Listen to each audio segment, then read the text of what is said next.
That's right. Greetings, fellow armchair Imagineers. Tiki here. And Bluedragonfive.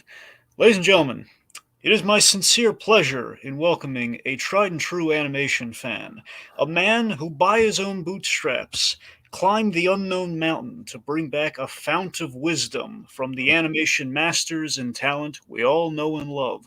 Cartoonist, former Disney cast member, a man who did right by the bat in ways only a bat fan could dream of, the host of the Stay Tuned podcast, Phil Machi!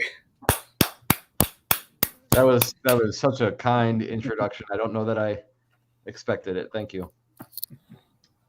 So, Phil, we're pleased to have you on. I'm pleased to be here. It's nice to not host something for once. Yeah, I know the feeling. All right, so Dragon, why don't we introduce and build up who our guest is exactly? Yes, so recently, because Tiki and I on the regular we do the animated Batcave because I am the animated series fan that I am. Um, I see what's going on and kind of like in regards to some Batman stuff and some essays and so on and so forth occasionally, and I kind of something popped up one day, and it was this Batman documentary, but specified to the animated series, which like had like just kind of grabbed me, and I was like, oh my god, what is this? And I watched like, oh my god, someone has done it. Someone has cracked the code and found a way to not only just talk about and pay tribute to Batman the animated series, but actually talk with like not just like the usual suspects, but talk to the people that made it possible and the deep cuts of it all. And just, it blew me away utterly, and I became fascinated after I got through, because it's quite lengthy but wonderful. I got through it, and it's like, who the heck made this? So I looked into Phil Machi, and I was like, oh my god, we got to look into this guy. Dear God, is could we contact him in some way, shape, or form? And we were able to, and we noticed there was an animation leaning, and we kind of like did the math. Wait, we are also animation leaning. Perhaps we could reach out to him. And lo and behold, here we are. It's not that hard to get a hold of me. Spoiler. It's like, what do you know? YouTube collaborations, they happen. Right. No, I'm glad you guys reached out. It's yeah. It's an exciting thing when you put something out there, you don't know who's watching it, and I think for me, some of the most exciting feedback is from people that I've never met before. Nice. All right, so Dragon, do you want to give a build-up of who we are, just in case some of Phil's audience is watching us for the first time? Well, I mean, we're nowhere near as impressive as old Phil here, but just to give you the long and short of it, we're from So You Want to Be an Imagineer. We talk up kind of not just Disney, but just kind of like a Tiki calls it a geek culture podcast. Just kind of geek pop culture. culture. That's the window I put it under. Geek culture, pop culture. A little bit of just kind of this and that, film, animation, television. Kind of like kind of what's going on. We love things. We break things down intently. We talk about the things that we love. We got several kind of shows and so on and so forth. I mentioned animated Batcave, which the hook there is I've seen it all. He's watching it for the first time. We've done other things, like we've done recaps of shows like Dexter and all the Marvel Disney Plus stuff and the Star Wars stuff. So we cover a little bit of everything. We have like game shows like Disney Debates and all that sort of thing. So, and then the name "So You Want to Be an Imagineer" comes from a contest that I've been running for, like over 10 years at this point, where it's basically an armchair Imagineering creative writing contest that's kind of evolved into a social strategy game on top of it. So, kind of a lot of cool stuff going on that front too. Yeah. Yeah, very much into the theme park side of things and the Disney, but like Dragon said, like we kind of have like this overall TV film umbrella to it. I'm very much into like the Oscar prestige type movies more than Dragon is, so we both kind of cover different types of geek territory. But anyways, that's not why we're here. We're not trying to sell ourselves. We're trying to sell people on Phil. So Phil, why don't you tell us just a little bit just about generally speaking, like how you got into YouTube and stuff. And, you're a cartoonist and an animation buff. So maybe kind of just rattle off some of your just overall tastes in animation Yeah, in general. you're a published cartoonist with the Yeah. silver linings, aren't you? True story. I have a lot of questions in one question. Let me see if I can remember all that. Oh, how did I get into YouTube? I guess YouTube made sense to me because I have made little videos and things since I was a kid with a camera that was actually a VHS camcorder, and so you had to carry it on your shoulder, and it used giant VHS tapes as the recording device. I've been making videos since those days, so a video website where people could upload their creations just seemed like a natural thing for me to get into. I think I made my account back in 2013. As far as, I don't know, you also asked me about, what else did you ask me Just about? your general taste in animation. I try to look at a little bit of everything, to be honest with you. I really love just seeing all the different forms that it can take, from stop motion to CG, traditional being my favorite, hand-drawn traditional, I will say, because now we've got 2D digital, it has its place as well. It's just not my preference. But I do like seeing in all the forms. I just think the magic of something that is inanimate or maybe never truly existed with a life force that looks like it has life. I think that's why we're all into animation, to be perfectly honest. Oh yeah. Like unlimited potential, like you said, all the different styles, and that to me is like one of the big things about animation is just the stylistic potential. We're seeing things like from Sony where they have, they came out with Into the Spider-Verse, and then of course we have Mitchell's versus the Machines this year, which that was kind of like an evolution of the style, even though it wasn't quite as sophisticated of a movie. It was still kind of on the cutting edge of the style. Anyways, so Phil, one of the big things we wanted to highlight, just because we are big theme park geeks, got to talk about your cast member days, buddy. Oh yeah, it was short-lived. I'm sorry to say it was short-lived, but it was still. That's okay. That's okay. It was just a summer, wasn't it? It was just for a summer, but it was almost longer than a summer. This was like, it's one of those. Do you have a turning point moment in your life where you look back and you think, if I would have made one different change right there, that would have changed the trajectory of everything? Constantly. So I was there at the working with this guy every day on Dragon's Case. Well, I was there. I was at the Walt Disney Studios in Orlando, Florida. But it was at the time MGM Studios. MGM, yeah. Disney Hollywood Studios now. I think they rebranded it. But I worked in food service for a summer at the ABC commissary, and also God. And I did a little bit of time at the Sci-Fi drive-in restaurant or dine-in restaurant. But what was really wonderful about that trip, a few things were wonderful about it. One, I met some amazing people that I still talk to this day, which is really wonderful. Two, I got to go behind the scenes. Like, I got a personal tour behind the Great Movie Ride, which doesn't exist. Man, damn. It's amazing. Yeah. I love that ride. It was incredible. I was like inches away from the Wicked Witch of the West animatronic. It was so amazing. And then I got to meet some Disney animators who I then became friends with. And then about a year, I think it was a year later, I came back to Florida to make a mockumentary live action film with some of those Disney animators. It's never been released. I have, I think. Man. I have the only copy. Dude, that's so tantalizing. Oh my God. That is like the coolest thing I've ever heard. It is, dude. Right oh my God. I was just going, I was behind the scenes of the Great Movie Ride. I ran into the animation greats, and I made a little mockumentary with them on the side. That's oh my God, dude. We never released it, but maybe one day I'll digitize it and put it on YouTube or something like that. Oh my God, please do, my friend. Just try. Yeah. I mean, I have it here. We never came to an agreement as to like what the final cut should look like, and so because of that, we never there was never a cut that we both agreed was the cut. So that's why right.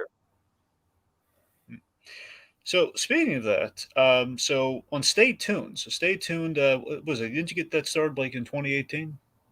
Yeah, April of 2018. Right. Now, stay tuned. Something that really has my interest. I listened to a few episodes recently. I'm kind of making my way through them. I kind of started and kind of some of the tantalizing, kind of working my way back to binge through again. But point being, I'm listening through them, and they're great. I listened to today, Andrea Romano, Townsend Coleman. Let's see, Townsend Coleman. There was there's another one too. But the point being, the interviews are great. How the heck do you land these interviews with these amazing talents? Oh, Kevin Altier, he was the third one I was thinking of. So how do you land these amazing interviews? Well, I'll give you part of my secret. Sometimes you just got to ask.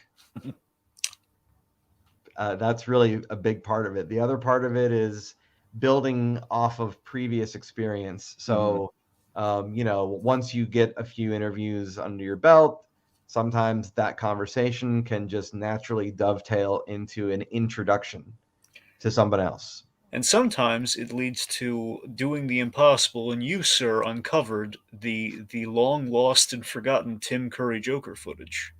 Yeah, that was not something I planned to go and do. That sort of just fell in my lap, and I feel very, very fortunate that it did. I tell you, it was great going back to that interview after the documentary and just seeing oh my God, that's how it happened. Like Altier just said he had like on a VHS tape somewhere. We're going to talk afterwards. And there, boom, there it is. That is. Oh yeah. I'm like, did I reveal that? I guess I did. Okay. So, yeah. It was something that was said to me sort of casually during another interview. And I wasn't planning on doing anything with that knowledge. I was just like, wow, that really needs to be seen. And then that was the end of it. But then when the documentary project appeared, I thought, okay, well, this is one of those times where I'm going to have to cash in on something and actually say, hey, can we make this happen? And that was it. Yeah, the big one for me that you got was Gary K. freaking Wolf, dude. Yes. Well, I've had the honor of interviewing Gary twice now. No, I'm sorry, 3 times. Three times. Nice. Because once for a project called FanCon, that's on YouTube. Mm-hmm. Once for Stay Tuned, but then there was this really awesome opportunity where I got to work with this museum out in California. And we had this collective group of people that were involved in one way or another with Roger Rabbit. Mm-hmm. And I moderated. I didn't really interview, but it was a moderation of like a panel of all these people that were involved with Roger Rabbit. So Gary was part of that panel, and you can find that off of my YouTube channel as well, actually. I just remember when I was a teenager back before, Amazon and getting used books was like, I mean, Amazon was a thing, but I feel like the used books and the reprints weren't as readily available. Freaking getting a copy of Who Censored Roger Rabbit was like my white whale in high school. I swear to God. Oh, you can, I mean, Gary's got copies through his website though. No, I'm saying like as a kid, like as a high schooler, like, like this was like maybe like in middle school, before I had access to a debit card or anything. You know what I mean? Maybe for all I know, you're just turned 20. I don't know. No, it's all good. I'm like 31, but thanks. But yeah. Back when I was a kid, I was like, like I didn't have access to the internet or anything, so my only hope was like kind of scouring bookstores, scouring local bookstores. And they all had used book sections, but they never had it. It was like, like I said, it was like a white whale for me. So, so landing that was, was a big deal to hear from him. Like, I'm sure he's readily available. I'm just saying, like, as a kid, he was kind of like mythologized in my own head. Sure. Yeah, Gary keeps a pretty active profile on Facebook as well. He posts, I think, daily. He posts pictures of Jessica Rabbit and Roger Rabbit, and he's very active. Does he have any thoughts about the recent changes to the Roger Rabbit ride? He posts about that sometimes. I don't know that he gets too opinionated about it. I think he's really happy that people still care about his characters, to be honest. That makes sense to me. Yeah. All right. So Dragon, his book always got me is the fact that like, you're used to the anime, used to like the film, and then you see like, oh my God, yeah, the book was different than the movie. I had that really kind of cover that kind of blends into that test animation they did with kind of the guy who was not Bob Hoskins, looked a little more like the who censored Roger Rabbit cover. It's interesting. Well, that's like Who Censored Roger. Sorry. Oh, I was just saying that's Gary on the cover of the book. Even better. It's amazing. I feel like that book is one of the biggest introductory points of the concept of doppelgangers too into popular culture, and that's How so? something that what How so? like wasn't that a major plot point in the book? Oh, honestly, I have not read the book yet, but I will take your word for it then. It's fine. It's fine. I'm pretty sure in the book, basically Roger actually gets murdered in the first act, spoiler alert, and his doppelganger is Yep. the person that's following Eddie around. That Dragon, sounds can you right. Now, attest to this? now that you mention that, that sounds. I'm pretty sure that's it. Tiki. I don't know if the term's right, but that's definitely. No, I know the term's right because it's the first time I heard the term. Then Yeah. yeah, I think you're on the money, Tiki. I could be Yeah. wrong, but I'm pretty sure. Well, now I have to go and read the book for sure so I can see what you're talking about. Yeah. I'm sorry, I didn't mean to throw that at you, but No, it's fine. Look, I'm not, as much as I love buying books, I'm not the best at sticking to reading them. oh, I feel that. Admittedly, it's something I'd like to change about myself, and there we go. We've just exposed it. All right, so let's transition from buying books to writing books, specifically comic strips. Sure. So you've been publishing your own comic strips since 2010, I believe, right? Would you like to talk about that? Yeah. Well, so you're probably, well, I don't know which one you're referring to. Probably. Well, I recall like you did like a hardcover collection in 2013. Does that sound about right? And they've been like There's you had a number of them released starting from 2010. Yeah, there's a few books. When I think, yeah, the year was 2007, I want to say, or 2008 for a book of my original comic strip, Livestock. That was like my first book that I published. But since Livestock, I've focused more on my Retail Sunshine series, and there's been 3 books that have come out for Retail Sunshine, and those years, the years of those, I think was 2010 for Day After Turkey, 2012 or 13, 2012 for Silver Lining, and then 2016 for Orientation. How would you sum up your style, like with your art style and the comic strips? Like, what kind of like what are your leanings creatively? Well, I mean, yeah, it's clearly visually, yes, for the On folks the out wall. there, but Because Retail Sunshine and Livestock are very, very different. So people that don't know my Livestock work probably wouldn't realize that I drew that, because they're just complete opposites. It's hard to describe what my style is for, like, in general, but I would say, like, for Retail Sunshine, it's definitely more minimalist and geometric, if that's a suitable explanation. let me ask you. Let me put it to you another way. How would you sell people on these books? Like, for like like for them to oh my god, I have to check this out like 5 seconds ago.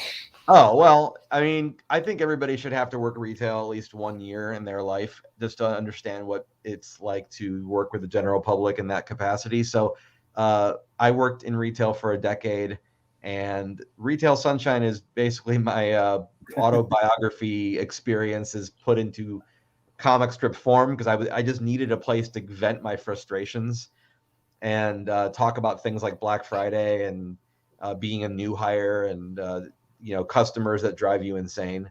So it's really my place to be comedic. I think that's the reason why I'm still making the series, is because I enjoy comedy probably more than anything. So that's my opportunity to blend an interesting visual style with comedy, and I just love exploring those characters and trying to flesh that world out more and more every time I put another book out. Cool, cool. It's now being animated. I'm working on an animated episode of those characters. Really Nice. cool. Yep.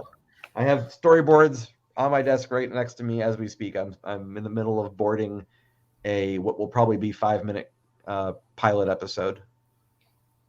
Nice. Look forward to checking that out. Thank you. Yeah, you can see a little sample of it. There's a 10-minute short film on YouTube called Sparking Sunshine, and it's a story of how Retail Sunshine came into be. And at the end of the 10-minute documentary, there's like a 55-second like intro, like if you were to watch a TV series, like the opening credits sequence, it's that. And so I plan on using that to pair with the cartoon that I'm making now, so that it's an episode and the credits together. Nice. Phil, speaking of documentary, just to harken back to Batman for a moment. Yeah. Again, I've been glowing about this thing again. It's I was blown away by it. Right now, there's like 2 Batman the Animated Series documentaries. There's the sanctioned one that they made, which kind of covers what we know, and then you have yours, which really gets into the deep cuts and talks to the people we never talk to. Now, I mean, again, like folks, I know the DCAU like the back of my hand. I'm not a boastful man. I know that's one of the things in life. On one hand, it's the DCAU, on the other hand, it's the MCU. Those are the universes I know. For those of you who don't know what all those acronyms mean, it's the DC Animated Universe and the Marvel Cinematic Universe. Exactly. So I mean, folks, if I know those things, I learned stuff on this. So I mean, I was deeply impressed. Now, in regards to how this thing came about, if I recall, it was like you were asked to direct this. Like, how the heck did this project just happen? Yeah, it's kind of a convoluted, interesting story. I won't drag names into it of different people that were involved, but I'll just say I was doing a season of Stay Tuned live, which is my version of the podcast, but I was just recording it like we are right now. And in one of those episodes, I interviewed Kevin Altieri. Somebody who knows Kevin directly saw that episode, and they reached out to me. This is a producer in LA, and they reached out to me, and that producer and I collaborated a little bit and put out a few episodes of something called FanCon, which was basically like a sister show to Stay Tuned, just a little bit of a different format, more focused on the visual part of it and not just the audio part, and incorporating footage of the shows we would be talking about while I was interviewing them. And so I brought Kevin on to do that as well. So that was my second Kevin interview. And then in the late November, December period of last year, no, not last year, sorry, 2020, I should say, because now we're in 2022. So November, December was when I was putting out that mini documentary I just mentioned a moment ago, Sparking Sunshine. And when this producer saw Sparking Sunshine, they approached me and said, "Hey, I saw your short documentary. I really think you'd be good with a longer form documentary. Don't you think it would be a good idea if there was something like that involved Kevin Altieri and focused around Batman?" And I said, "Of course, I think that'd be good. What kind of a question is that?" And they said, "Well, how about you directing it?" And I said, "Well, I would need to get paid, because something like that large of a project would take me months to do, and I would have to be able to support myself somehow." So long story short, there ended up being a Kickstarter. It got funded. That money supported me while I was literally just making the film. That's all I did for 8 months. And in the course of 8 months, I conducted 17 interviews. I collected over 24 hours of raw footage of interviews, and then I edited all that down to a 2-hour film. Not just edited, you masterfully edited it in places. Like, my God, the moment when you had Kevin Conroy regaling us with working on Mask of the Phantasm, and you played the grave scene over it, the way you intercut that, I love that part. Anyway, I appreciate that. That was very special. The moments that you found special were probably because I was sitting there also finding them special. Oh yeah, no. Also, a lot of Alex Toth love. A lot of people kind of forget Alex Toth. Basically, Alex Toth, kind of a journeyman, if you will, a man who, very much, the kind of the inspiration, along with the Fleischer Superman, for the style of Batman the Animated Series. So that, even the credits of this movie, folks, because I love how you did the credits, where basically you throw the names up and you give them like a little bonus kind of reel of footage almost, and they kind of bring it home. 45 seconds or so for each of the 17 cast members of the film. It's basically pieces that I felt like were incredibly valuable, but I didn't have room for them in the body of the film itself. But they were special enough that I felt like they needed to be included somewhere. And people don't like to watch credits typically, so I just was like, this is a good way to make sure everybody watches the credits. Yeah, no. I mean, again, like they're just. I don't want to just like tell everyone like here are all the great parts of the movie because they should watch it themselves. But I will say one more thing, and we'll maybe transition because again, could be here forever talking about this thing. Well, thank you. I love how you had Tom Ruger regale us with like the full story. I never heard the end of the story. I've always heard like, oh yeah, this was essentially the premise, but I never heard him like he regale us with the full story of the one and only gun, the big lost episode of Batman the animated series that was talked up and sounded amazing, but it never got made. Yeah, that was one of several episodes that didn't get made that I learned about. I learned about personally through conducting the interviews. I didn't include all of those in this documentary, partially because, and I won't name names for this either, but the individuals that told me about these stories that didn't get made, I asked them, hey, is it okay if I talk about this in the film? And they would be kind of hesitant because they said there's a possibility these things can still happen. And so we don't want to jump the gun, put them out there before they actually get a chance to really see the light of day. So there's even more than what Tom was saying that maybe we'll get to see at some point. But yeah, that story, the one and only gun story, it really sounded like an episode that should have been made. And through that conversation, I was just like, wow, this really was a story that meant something to Tom. And I just wanted to make sure people at home got to see how much the people that made Batman the Animated Series genuinely cared about what they were making. And you can just tell through the interviews how much of themselves they put into all these characters.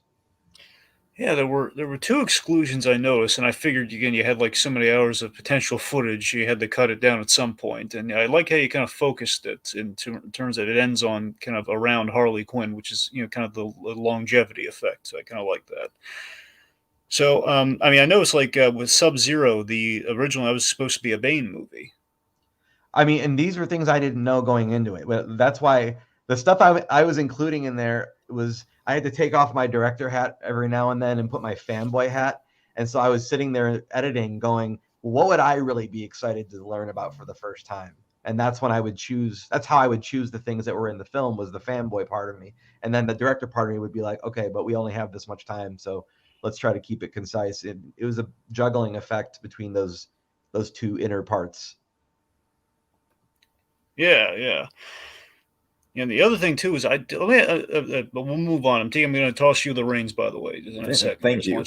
Just real quick, one thing I'm curious about the documentary. One guy on camera is not getting a chance. No, I'm just kidding. Yeah, I know. I was about to say, like, should I just turn off my camera? Okay.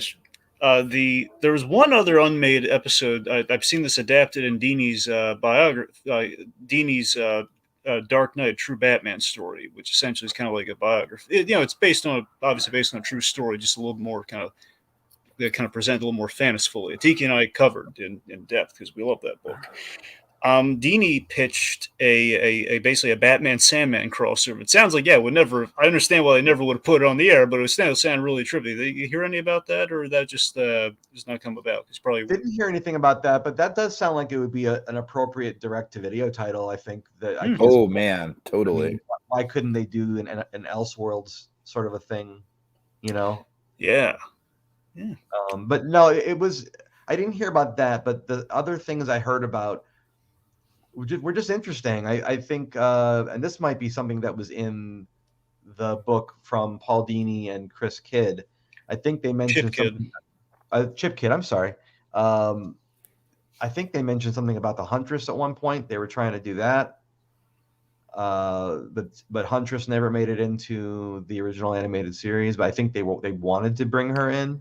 Well, actually, they recently brought her in with the Adventure Continues comics. So it's kind of I think they kind of there's a kind of a continuity error, but it's not important. The point is, like, yeah, they finally did it. Look at that. Yeah, well, as I understand, the adventure continues. They're trying to do things that they would have done if there were more seasons of the anime. Exactly. That's exactly what they ended up. Honestly, until that Hunters thing happened, they were like flawlessly in continuity and everything. I was like, that's the only reason I bring is like there's like the one little bump and everything else has been real smooth sailing the whole way. But it's been great. We actually covered the Red Hood story on maybe Batcave. Maybe it's a bump. Maybe it's their way of saying, "Hey, this happened off camera." Yeah, it's possible. All right, Tiki, where would you like to take us next? What do you think? I don't know. You want to talk about kind of the current animation landscape? I was thinking maybe. Yeah, sure. Whatever you want. Yeah, sure. Let's okay, so Phil, I'm curious. Like, what were some of your favorite movies in 2021, and then also, what are you looking forward to this coming year? Oh, that's a good question. Yeah. Well, let me start by saying there's a 3-part series coming out on Netflix in a week called The House, and it's stop motion. It's by, I think, 3 different directors that are big animation names, but it's all stop motion. It looks to be pretty compelling, and it's going to be on Netflix. So I'm looking forward to that. I only recently bought a copy of Lupin III, Castle Cagliostro.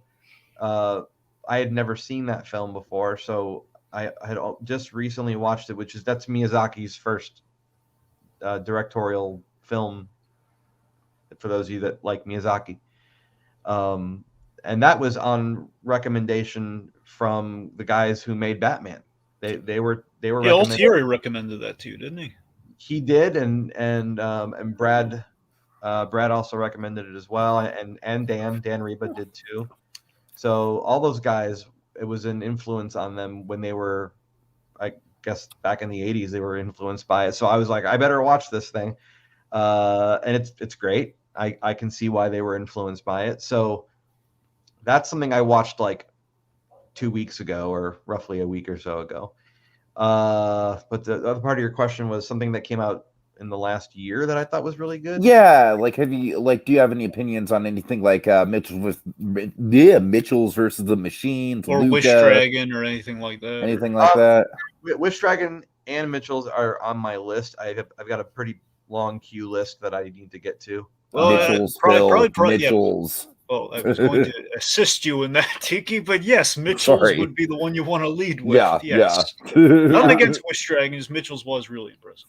I thought Raya and the Last Dragon was visually a lot of pretty visuals. Mm-hmm. I will give it that. I can't say it's my favorite Disney offering, but I can see they put a lot of emphasis on how it looked. And I'm just drawing a blank on. Well, there's Luca and Encanto. Those were like Disney and Pixar's offerings. Yeah. Last year. Yeah. I guess a lot of the stuff I've been watching has been more like TV related. Like okay, so what stuff that's come out this last year TV wise? Solar Opposites. Okay. Yeah, Solar Opposites. Yeah. Crossing Swords. What about Hitmonkey? Hitmonkey is another one on my queue list. It's a good one. Trust me, it's a really good one. I've heard good things about it. I also another thing I wanted to see that again is on my list because I don't have Disney Plus, so that's kind of preventing me from seeing some things. But I really wanted to see that the Star Wars, like the 7 Visions. I really want to see that. That was sort of something that spoke to me because it reminds me. The description of it reminds me of the Animatrix. It's very similar to It's absolutely like the Animatrix. Yeah. And to tie it back to DC Comics, it reminds me of Gotham Knight. Of course, yes. Classic, yeah. So, I also go back and rewatch stuff. Like, I'm a big fan of doing that. So, like, I've recently started going back and rewatching some of the direct-to-video DC stuff. I will say, to answer your question more properly, something that I genuinely enjoyed the heck out of were the 2 animated Mortal Kombat films. Oh, okay. Nice. That Warner Brothers put out. I thought those were really, really well done. I've never checked out their Mortal Kombat because I'm not really a Mortal Kombat guy. The only Mortal Kombat thing I've seen was the movie they put out last year. Because so this is a better this is a better version of Mortal Kombat than the live action film. I can absolutely say that. I mean, I feel like something like Mortal Kombat just in general would work better in animation than live action because it's so over the top. Some of those character designs. The only way I really know who any of those characters are is from the video game when the DC characters fought the Mortal Kombat. Well, I'll tell you guys, if you saw the 90s films, the live action films, these animated ones sort of retell the story from the 90s live action films, and they do it in a way that makes more sense. That's funny. So they're legitimizing Mortal Kombat Annihilation. Yes. And I will that's not an easy task. No. I will mention as like an honorable mention, I appreciate it for what it is. It's not my favorite thing that they put out, but Warner Video also put out a direct-to-video kind of reimagining of the Night of the Living Dead, and it's called the Night of the Animated Dead. And I thought it was, for what it was, I thought it was a good watch. You know, I just want to make an observation about the stuff that Disney and Pixar put out in 2021. I love that we basically got the animated World Showcase this year with with the Far East with Raya, Italy with Luca, and then Colombia with Encanto. It was like kind of like a world tour, like a mini world tour. I hope Disney does that kind of thing again. I love when they kind of sort of dip into different cultures. By the way, Phil, I mean, if you like Miyazaki, Luca, my God. One of my favorite Miyazaki films, I haven't seen them all, but my favorite that I've seen is Porco Rosso. Same. So Luca being set in Porto Rosso was a lot of fun. It was the gorgeous location. They had some really nice stuff there. I'm a big fan of Nausicaa and Spirited Away. Yeah, Spirited Away's a go-to for sure, yeah. All right, so I've got a list actually of some of the big stuff coming out in 2022. I just want to kind of gauge, Dragon. I want to gauge your reaction on this too, because some of them I haven't even heard of before. Well, I know you're missing at least 5, but go on. Okay, so one of the big ones that I had no idea was coming out. Do you guys know there's a new Henry Selick movie coming out? Well, he always says he's always kind of working on something, so it doesn't really surprise me. It's called Wendell in the Wild, and it's a Netflix animation film, which makes me think that it's actually going to happen. Yeah, sure. I've heard rumors about Henry working on something, and I'm always looking forward to seeing what he puts out. I'm pulling for him because it was always a shame that Night Before Christmas is wonderful, and of course, all the credit goes solely to Tim Burton, never Henry Selick. I think he had his moment with Coraline. He did. That's what I'm saying. Yeah. He has a moment with Coraline. I wanted to get another moment because otherwise it's like, oh, what else do you do? Monkey Bone. Like, no! Don't go to Monkey Bone. No! Oh, Monkey Bone. Oh, God. With the Tim Burton situation is Tim has his name in the title. He does. So, he does, yeah. I mean, I'm not saying he doesn't deserve his name in the title, but of course. I mean, he designed it in the first place. It's his baby, but But the problem with that is that the general public who doesn't want to dig deeper to find out who did what is just going to make the assumption that it's all Tim. Usually, Nightmare is Tim Burton's baby, but Henry Selick taught it to walk. That's a pretty interesting way to put it.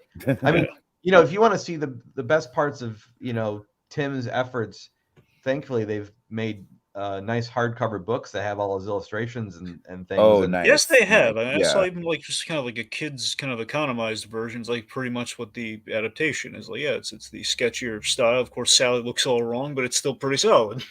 But you got but Henry's the director of the film, so I mean that to me is his thumbprint. You know what I mean? Yes, absolutely. I mean, it's the soul of the movie. It comes across, just yeah. All right, so I would say the big 3 animated movies coming out this year would be the 2 Pixar ones, which I'm like neck and neck looking forward to them. I think Turning Red kind of just edges it out in my excitement level just because it's completely original. But we got Turning Red, we got Lightyear, and then of course we got Enter the Spider-Verse. No, it's Across the Spider-Verse, Tiki. God damn it! It bothers me how similar. You know what? Like Sony has this tendency of just making their titles incredibly similar, and it's so it's like every Spider-Verse movie is going to be like blank the Spider-Verse, and it's just whatever. When it comes to Sony right now, outside of just their animation period, the one thing that they get right is owning the Spider-Man name. But beyond that, it's like when they can't get the title right, that just kind Right. of sets. So So Across the Spider-Verse Part 1 is coming yeah, out. so This year Across the for Spider-Verse Part Spider-Man's 60th 1, anniversary. Lightyear, Turning Red. I assume out of those three, you're looking forward to. I'm going to take a guess and say Spider-Verse Part 1. Are you asking me? Yeah, Yeah. you, Phil. Oh, I mean, absolutely. Of the three, that's Mhm. my most. Yeah, but I'm very curious about Lightyear. I think Lightyear has a lot of potential. I love the idea of just taking a character and showing a different take on where that character came from. I think that's really like, okay, so the toy was made, maybe it was made based on a real guy, like that's an interesting way to. It's a really heady concept, yeah. Yeah, and I think Pixar works best for me when they are being heady. Like my favorite Pixar film is probably Wall-E. Mhm. So, I like Pixar best when they sort of zone in on the head and the heart, not just the heart part. But yeah, but the Spider-Verse stuff, man, those guys, I remember seeing that film in the theater and thinking these guys just single-handedly changed the game. We're going to see a bunch of clones. Yeah, totally. Come up, yeah. Yeah. I mean, honestly, if you love Spider-Verse, I mean, again, Mitchell's versus the Machines, again, is kind of it's playing with the mediums of animation, much like Spider-Verse did, with kind of the cool, heady kind of the point. It's a much more kind of safe. It's basically a refined version of the road trip movie, the family road trip movie. Imagine kind of a Tiki, the way you put it when we did our countdown. It's kind of goofy like movie. Yeah, kind of basically kind of a next gen goofy movie. Yeah. More. Yeah. Of course, we loved. How do you feel about Goofy movie, Phil? I like Goofy movie. I don't have the connection to it that a lot of people. There's a huge fan base. It might be my all-time Goofy. It's either Goofy movie or this guy right here is my all-time favorite animated movie.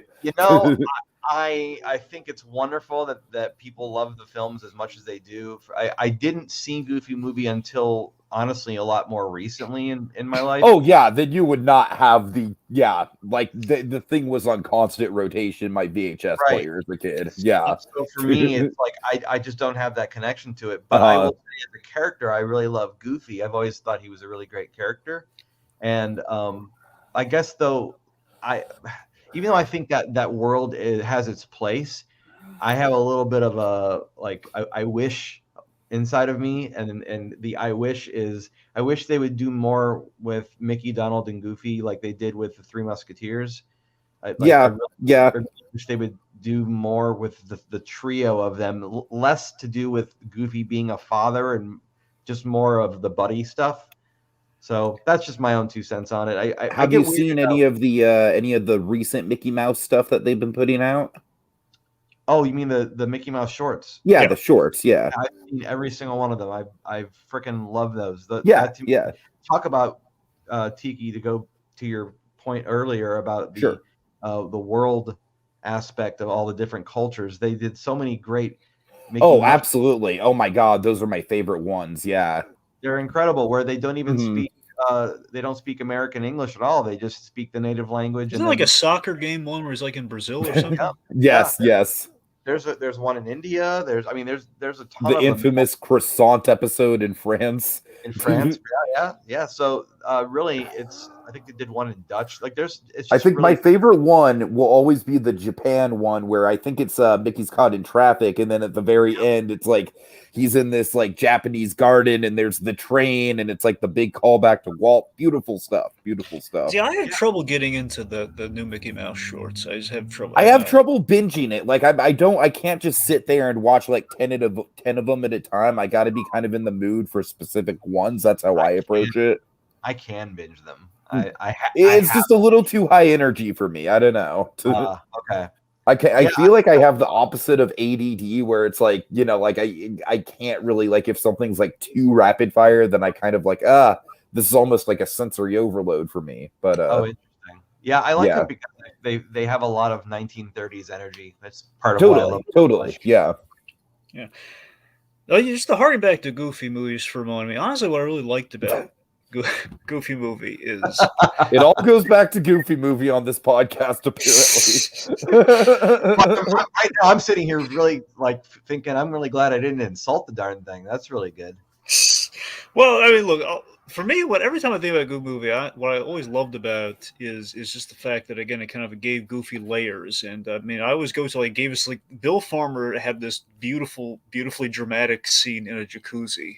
It sounds out of context, it sounds ridiculous, but no, it was just this beautiful scene between him and Pete talking about basically their parenting methods, and just Goofy is kind of getting up like forget if it's like my son respects me versus like my son trusts me, or I trust my son, vice versa. It was just that beautiful kind of moment of like just like a little edge between those characters where it's like, oh, it's the same, it's like the Goof Troop dynamic, but no, it's not that. It's like Pete's not just like it's gonna like. Goofy's not just bouncing off of him this time. This moment kind of stuck with him. It had like a somber moment. It's like just the fact they had that one moment, and the fact like Goofy's doing all this for the betterment of this. That's always Dragon Goofy movie is good. We get it. We're good. We're good.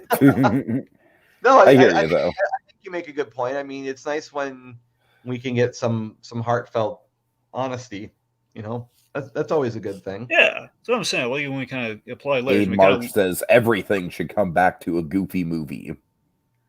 Yes. Thank you, Wade March. Yeah, I'll tell you what Tiki's shirt's reminding me right now is. Oh I'm dear. very excited for the the eventual this year release of the entire Tailspin.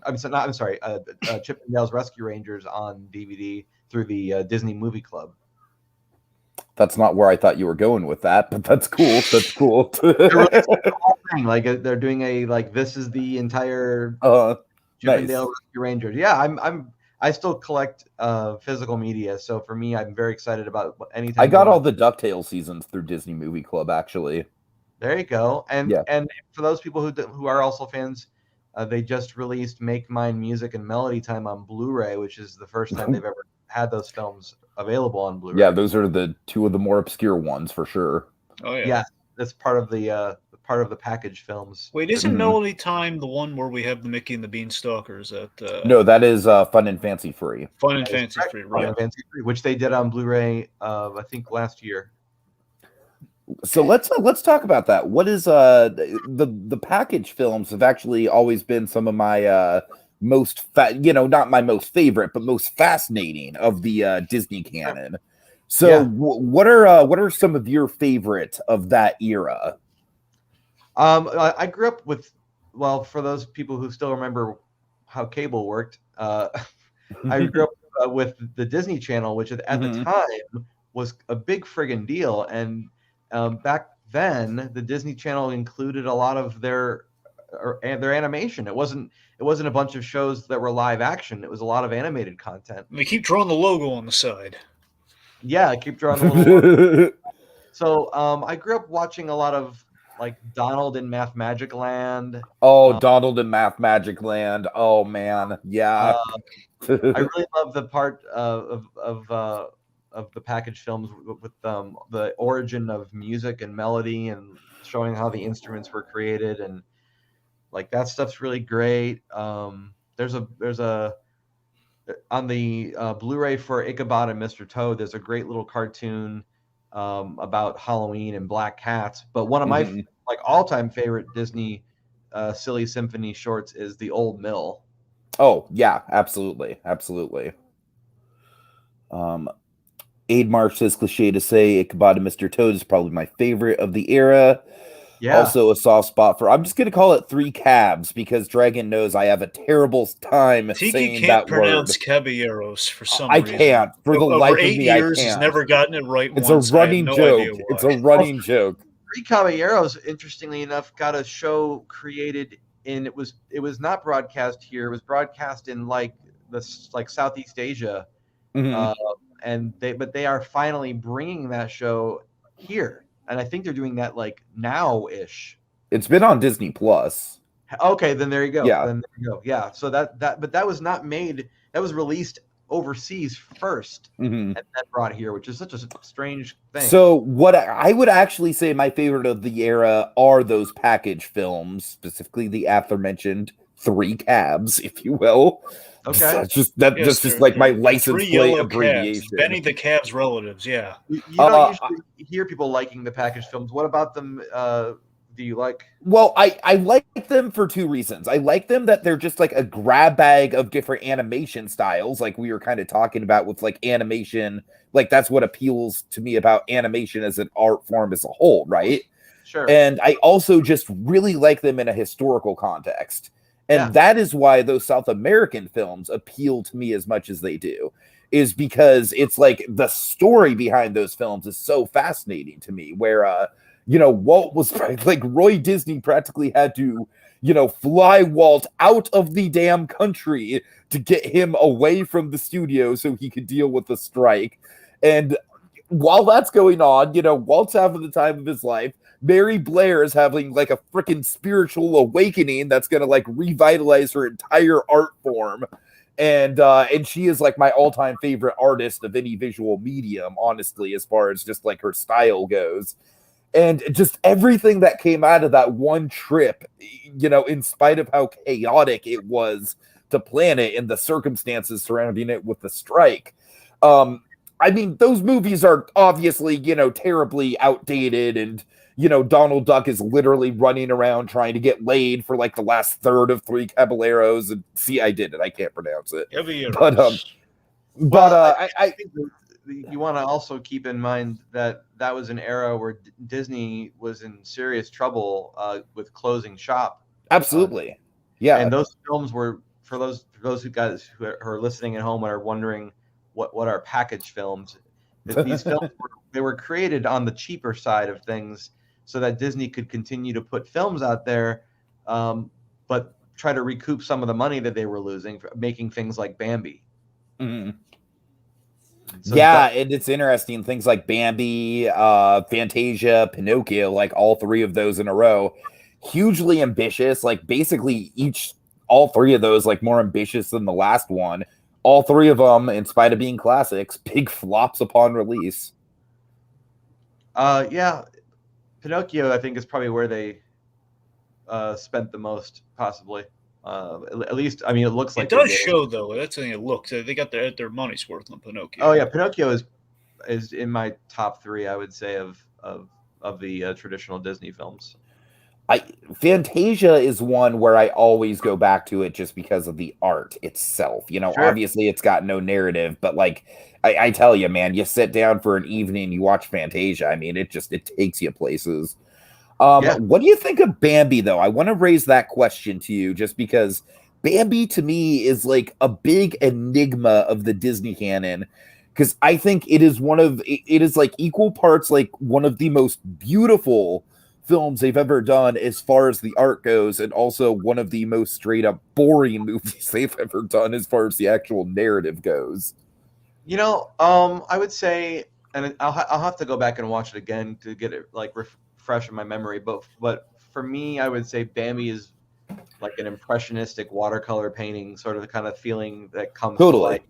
And I would also say there's something very peaceful about the pacing of the film. I know a lot of older films move slow for folks, but I feel like that film, the way that it moves, I feel like is the way that it's the story is supposed to be moving. We're watching animals growing up through adolescence, and so you get this kind of a peace and calm, and you don't have a particular sense of hurry. I think that they captured that pretty well. I need to go back and watch it again. I haven't seen it probably since high school, but that it is a very meditative movie for sure. I think Bambi. When I think Bambi, I think you just sort of want to like get in an easy chair and just ooze into the a chill spot. The thing about Bambi that always just throws me off, like everyone loves him, but Thumper actually throws me off. It's just like that character is just like a little obnoxious to me. Like, okay, young prince, we're gonna run around and we're gonna do the ice skating, and I don't know. Like, I still think it's so funny in A Bug's Life they called the vicious grasshopper Thumper. Just the play on the Bambi, but I thought that was so funny. Thumper's precocious. What? The vicious, I said like the rabbit Hopper, not Thumper. No. I know that. Remember, Hopper had like the vicious grasshopper Oh, I'm like, sorry. Yeah, that he yeah, my unleashed, and bad. that, It's that been a while. It's grasshopper's been a name while. was Sorry. Thumper. That was the guy you called the most vicious character in the movie, Thumper. Yeah, okay. You know what, guys? I'm sorry. I apologize for calling Bambi boring. I take it back. I take it back.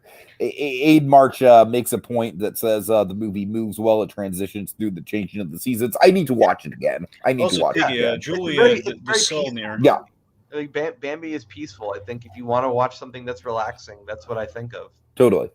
Dragon, go ahead. Julie says, "How interesting." I assume that's what that little.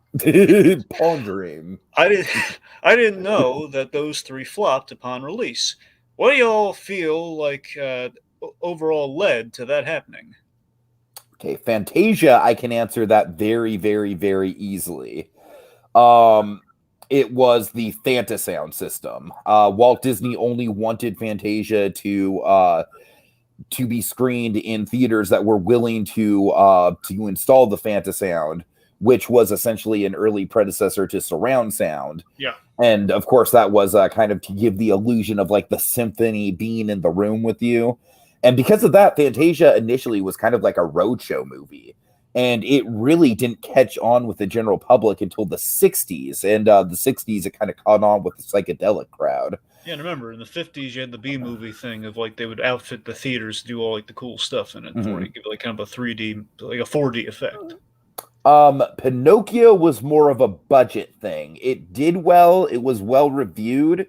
It just, that movie just kind of like went above and beyond in the budget, and it shows. And it's one of the, obviously still to this day, one of the most groundbreaking animated films. I mean, it's like I watched that.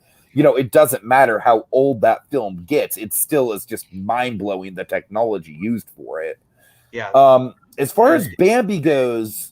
I'm sorry, Phil. I was going to say, and to this day has one of the most frightening moments I think in any Disney film, which is on Pleasure Island. I think when the boys turn into donkeys is absolutely terrifying. Mom!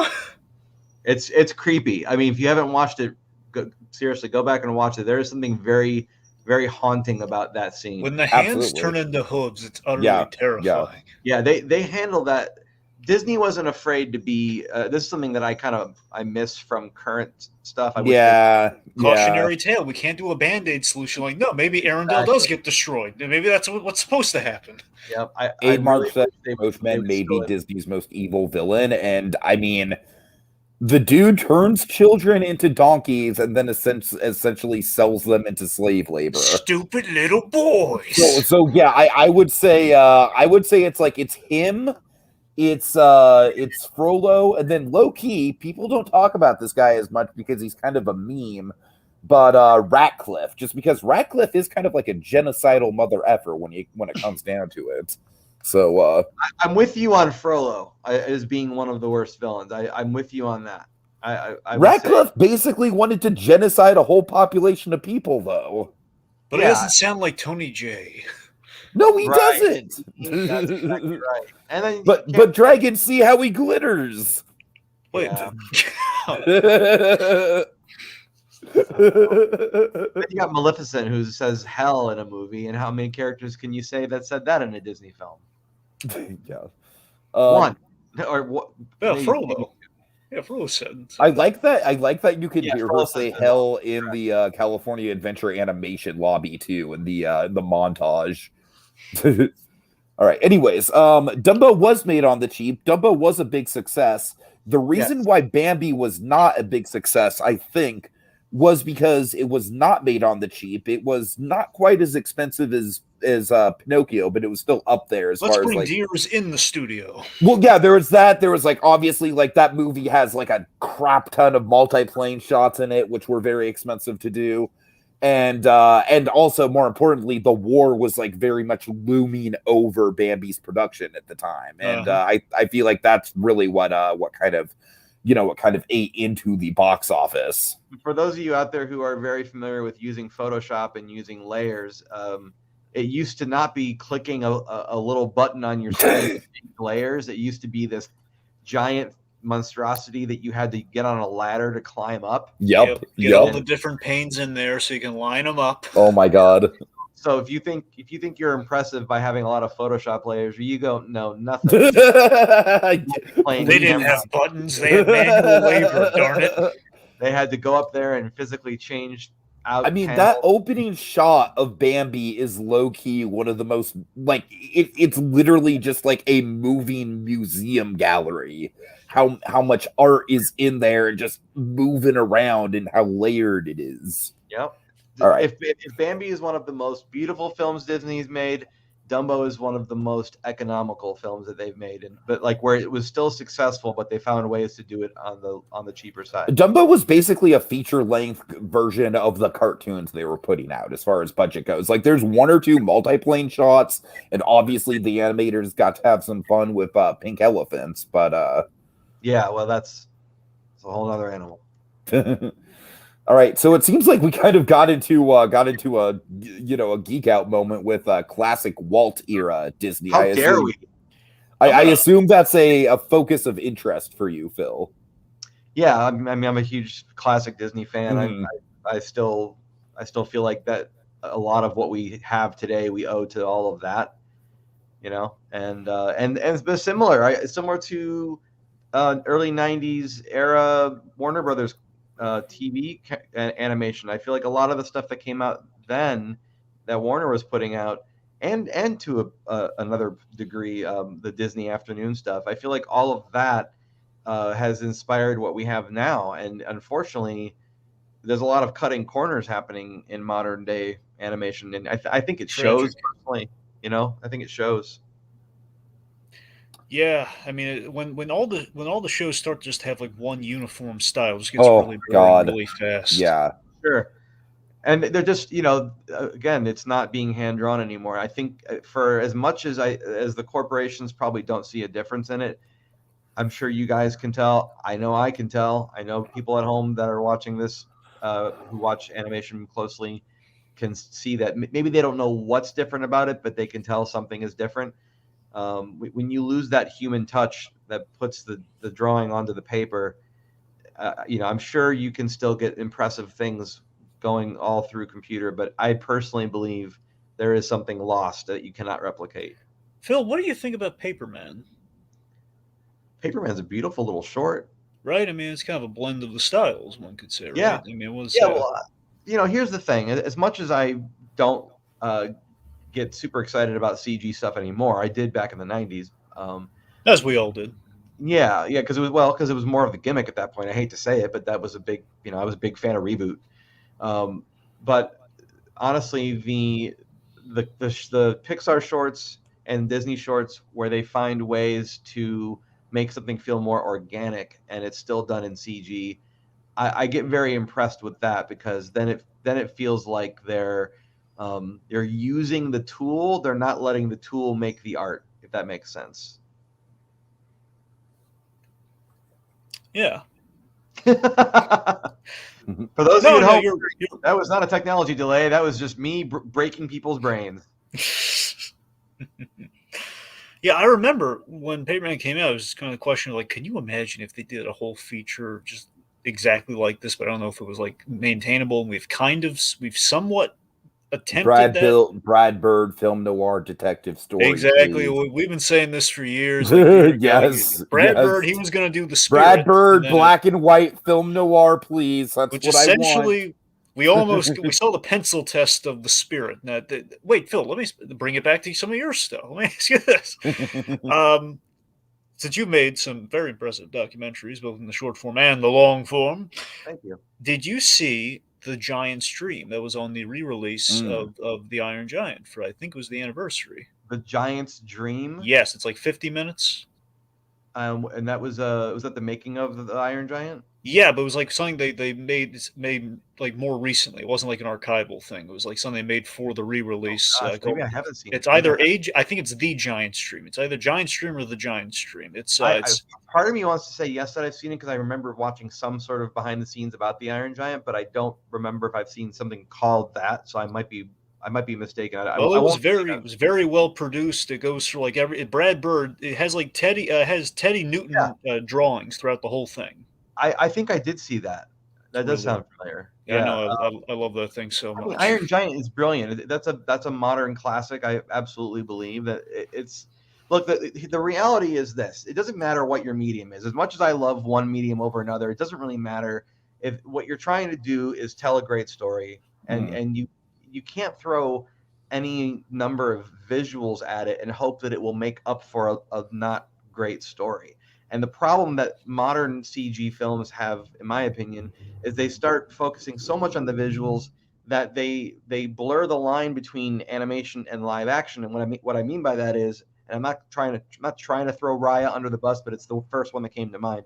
There were parts of Raya when there's no characters on screen, and there's like they're on the river, and there's like a shot of just like the trees along the riverbank, and there's a boat. If you were to pause it right there, I think most people would be hard pressed if they just walked in knowing that was an animated film in that moment, which some might say, well, that's great. But I'm saying, if you're doing that, why not just shoot it live action? It makes no sense. It kind of brings it back to the Nemo test. I don't know if you recall this or not. They did a test when they were working on Finding Nemo. For the water, you mean? Yes, for the water. And they had like kind of like the two shots held up together. Like, can you tell what's the live action footage and what's the animated? So they had to pull it back to caricaturize it a little bit more. So do you remember I'll say something positive about Raya to counteract what I just said. Do you remember there's a part of Raya in the beginning where they tell like the history of the dragons and humanity, and they do it in a sort of like shadow puppet. Oh yeah, sure. Yeah. To me, that's my favorite part of the whole movie, and it's the most stylized. It doesn't look realistic, but it has the most personality, and I honestly could have watched an entire film that looked like that. And you know what? That's honestly what I think Pixar is, oddly enough, sort of starting to get a good grasp on. For the longest time, Pixar kind of did have a house style to them, but I feel like movies like Luca, which was really, by all intents and purposes, Pixar's first movie with very stylized human characters all the way through. And very Miyazaki-esque. Yeah. And then we have Turning Red next year, which is kind of going to be the same sort of flavor of that. Yeah, Domei Shi's doing that one. The lady who did Bat, which is I love that. So like I'm all on board for like different animators like really not even sticking to a house style, but more so like going for it like with the kind of style that defines them as an artist. And I'm excited to see Pixar movies going forward. I think they've got a good thing going right now with what they're doing with kind of like plucking talent pool from their shorts. Pixar's been actively trying to break down their in-house style. I think ever since they found that they had an in-house style, like every movie they put out tries to chip away more and more at what was looking like was getting into a rhythm for them. Sure.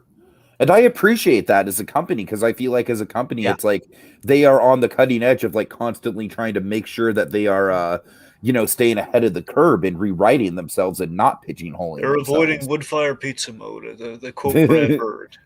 Yeah. I just want to point out somebody in the comments had mentioned Song of the South in regards to the package or the hybrid films. And I'm really glad someone brought that up because yes, technically Song of the South is of that same era and it has some really gorgeous animation that most people unfortunately will probably never see. Yeah.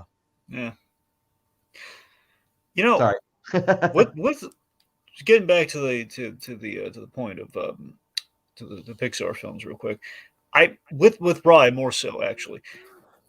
I've been having this with Encanto coming out. I kind of had this realization of I'm getting between Raya and Encanto.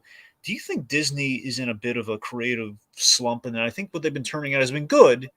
Yes. But okay, I know he's shaking his head because he loved Encanto. I love Encanto. Encanto is my jam. So I haven't seen Encanto yet. I can't speak for it, but I do feel like they're in a rut. I feel like they are afraid of offending the audience. And I will roll down the line and say that a lot of the Disney movies we've gotten in the past like 5 or 6 years have been disappointing.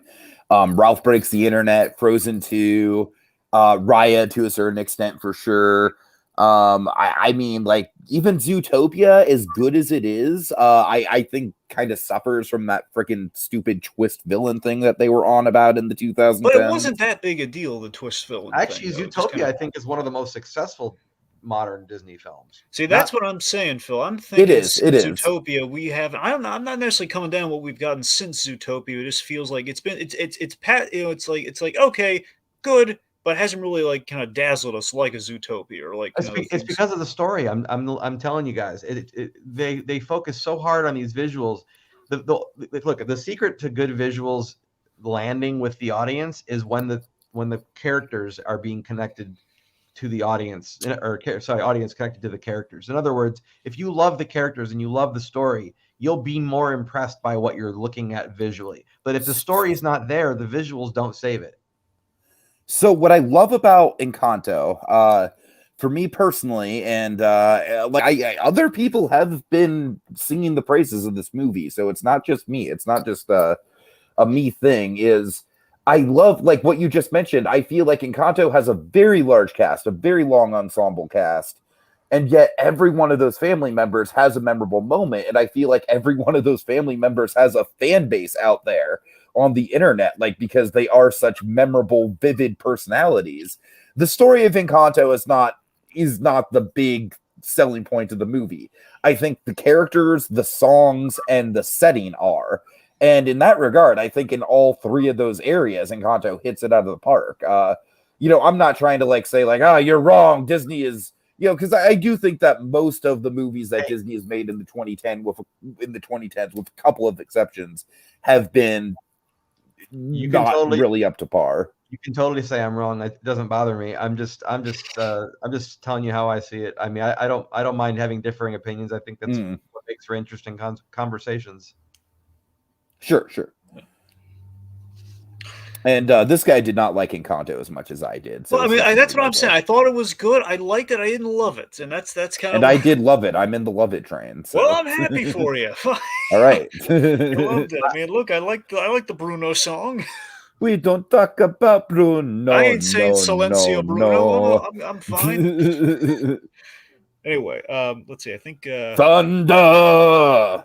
You can't deny that a big part of the success from the newer Renaissance in the 90s for Disney, you can't deny that a big part of that was from the songs. Mm-hmm. So I will say this: while I have not seen Encanto yet, the fact that they focused on bringing Lin-Manuel Miranda in to make some music that people can love, I think that's very in line with what Disney has been known to do. Oh, definitely. I think that's good.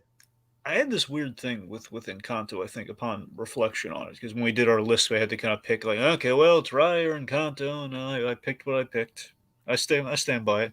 Yeah, you didn't even have Encanto in your top 20, did you? Well, no, not in the top 20. No, because I knew you were going to pick. I knew you were going to pick it, so I figured I'd take Raya, you take Encanto. All right, fair enough. Anyway, yeah, fair enough, because I didn't have Raya in my top 20. That's what I'm saying. Fair. I thought we would measure. Okay, that's anyway, fair. Get it to my point. I had this thing with Encanto where I think it kind of had. There's kind of like an odd balance that I don't think was necessarily. I don't know if it was necessarily achieved or not. Where it's like, on one hand, I think the story is good. On the other hand, I think the story worked to the point where it didn't need as many songs as it had, where I feel it was like the gimmick of, we need the Lin-Manuel Miranda songs, which are good, but I'm saying I don't think the two necessarily go hand in hand, where it feels like either stick in one lane versus like when you have it both, you're basically okay, now the songs are kind of getting in the way of the story. It's a bottle episode musical. That's how I describe it. What does that even mean? It means it's a big musical, like as far as like the production values and the production numbers are big, but it's in a bottle episode type setting because the whole thing happens like around the house. Still ends up being a lot of songs when I'm engrossed in the story, but okay. In the comments, Julie is talking about pressure on a studio for having their own style, which I think is a really interesting and good point to make. I would say it would probably behoove a studio if they didn't focus so much on the studio having a style, but on each film having its own style. Totally. Because you shouldn't feel like you have to carry all that baggage with you into the next film. You really should be free to start over again. If Film movie should be studios, mandated. if animation studios all had a house style, they'd all look like frickin' Illumination movies.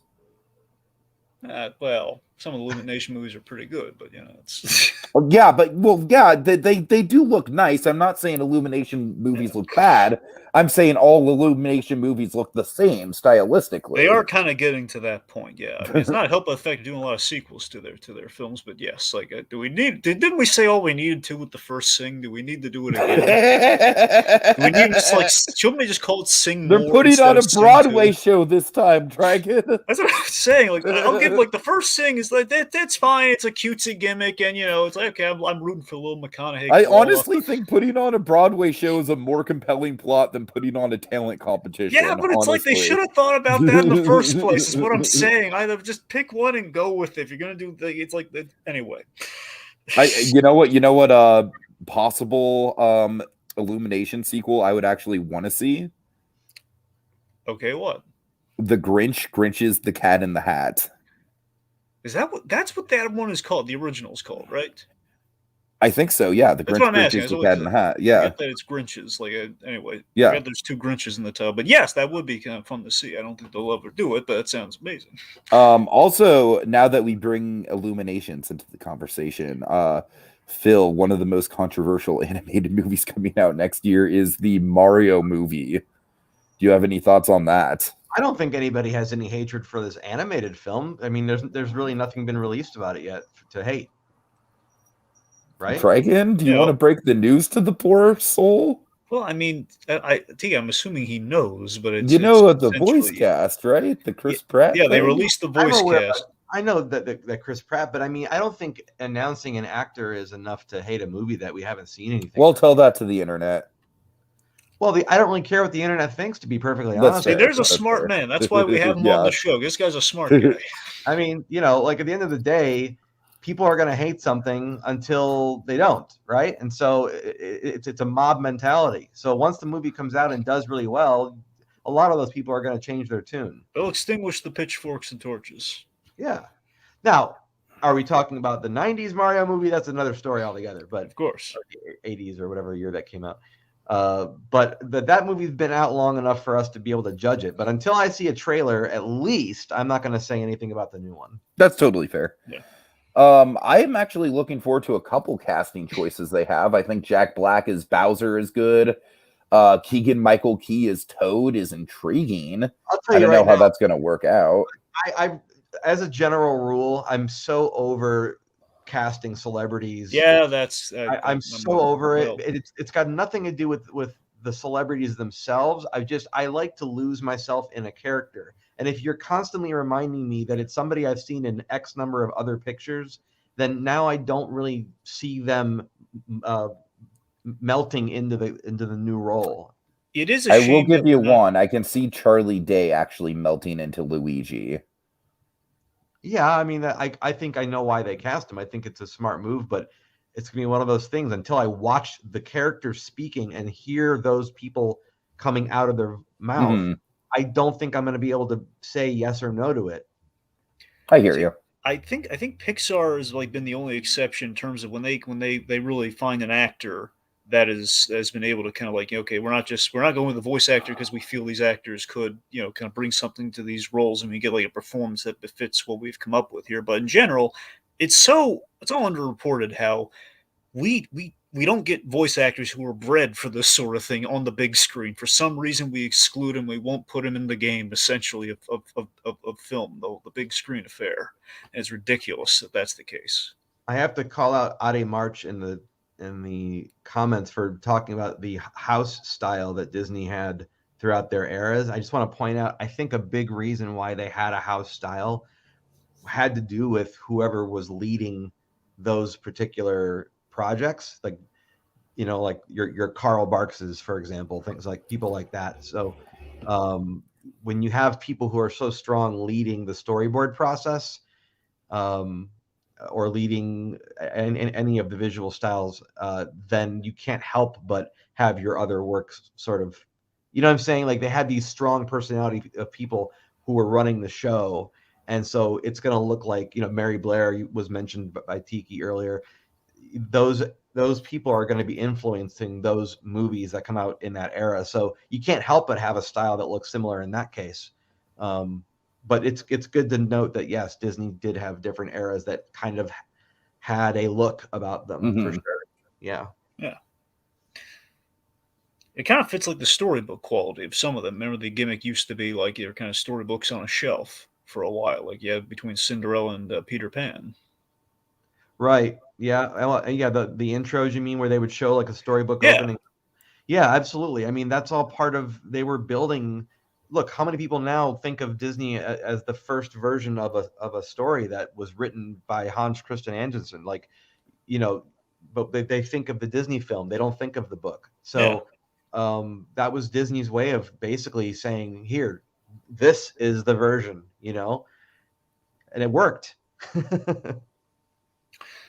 Absolutely. So, Phil, let me ask you this.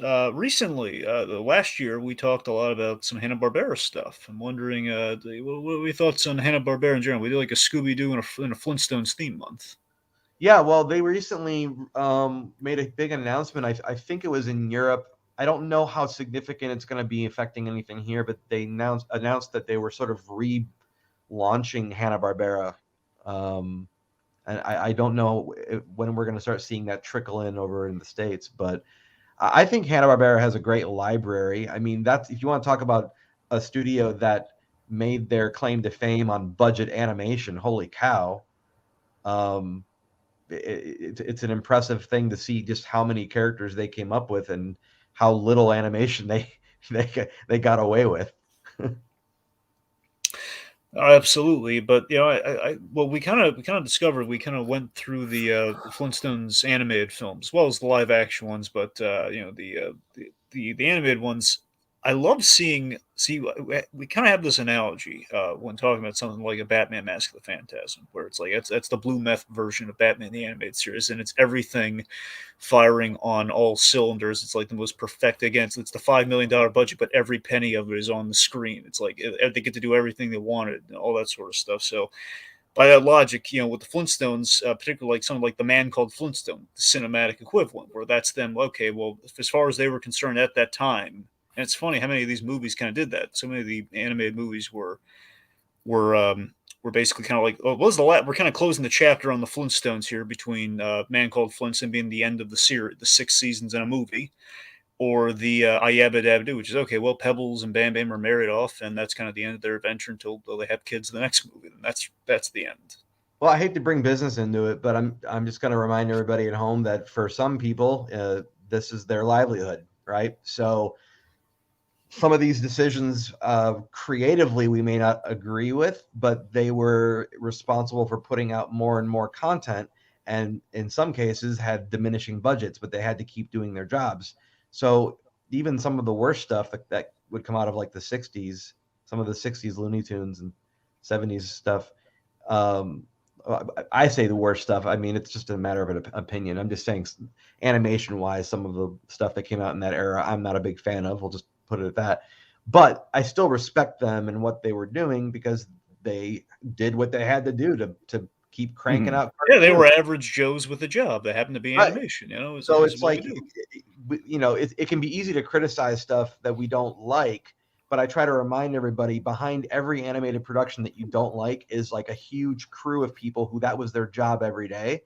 And it's okay not to like it. I'm not saying you have to like everything, but I am saying we should remember that there are people behind all those productions, and they were trying. Maybe not all the cogs fit into the clockwork the right way, but I think that's where there's a bit of magic that comes into animation. Sometimes things don't always quite link up the right way, but when it does and it hits perfectly, that's when you get your Goofy movies and things like that, for example. And I think you can't always have a big win. It's not always going to happen, but they're going to keep trying, and I think it's worth respecting that they keep trying. And now it's kind of like a historical thing where you kind of look back. There's kind of a quaint charm to the limited animation, or kind of the guffaw. Oh yeah, or something totally. like that. Yeah. Oh, here's the thing. There is a charm to it because they figured out it's like a math equation. They figured out what do we absolutely have to show? What movement is absolutely necessary to keep somebody watching it? And as limited as it was, kids were watching it because these guys knew where you could cut corners and still have something that's watchable. And that's pretty incredible. Science to animation. Yeah. On budget. Sure. Of course, it's nicer when you can throw a bunch of money at it, but as you guys know from your research, they can't always throw a bunch of money at it. Sad but true. I mean, a great example of that is in live action are the original 5 Planet of the Apes movies. Oh yeah. Every one of those movies kept bringing more money in than it cost, but every time they made an additional movie, Fox Studios cut the budget every time. And so by the time you get to the 5th Planet of the Apes, you've got horrible excuses for costumes happening, but they found a way to still make an interesting looking film because they had to, and that's respectable. As much as we would like them to have gotten more money, you got to work with what you got. All right.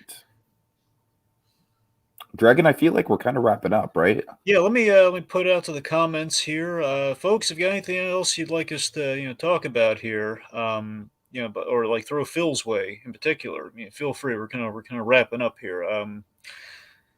Also, Phil, in the meantime, why don't you tell the folks what you're looking at next, or anything you want them to check out, or tune in for, if you'd like to promote anything. Yeah, well, currently I'm working on this animated cartoon. I'm storyboarding it. If you'd like to follow, I really would love to encourage people to subscribe to me on YouTube and check out a lot of the great Stay Tuned content that's on there. But I have a group on Facebook dedicated to my Retail Sunshine characters, which you can see behind me here. I'll show you just a quick example of the storyboards that are on my desk right now. This is just like a quick little peek here. And you can find Retail Sunshine on Facebook. You can find it on retailsunshine.com. And if you really, really want to support some stuff beyond what all the free things I've told you about, you can always follow me on Patreon. You can follow for free, but you can also throw money at me if you feel like it. And just know that it's going towards something cartoon related. All right. Very cool. Very cool. All right. So let's see. Julie says something here, Tiki. Perhaps we should share that and then Yeah. Definitely, Phil. No matter what, people always have varying opinions. Some loving it, some not. It varies. It's very true. All right. So, any other comments we should highlight, Dragon? Julie just saying thank you, Phil, Tiki and Bluedragonfive for the live podcast tonight. Yeah, you're very welcome, Julie. Thanks for tuning in. Appreciate it. I would also like to thank you, gentlemen, for having me, including me in the conversation. This is obviously stuff that I love talking about. Just as long as it's animated, I don't care if it's mine or somebody else's. I enjoy getting into the discussion. Yeah, absolutely. Cool. Oops.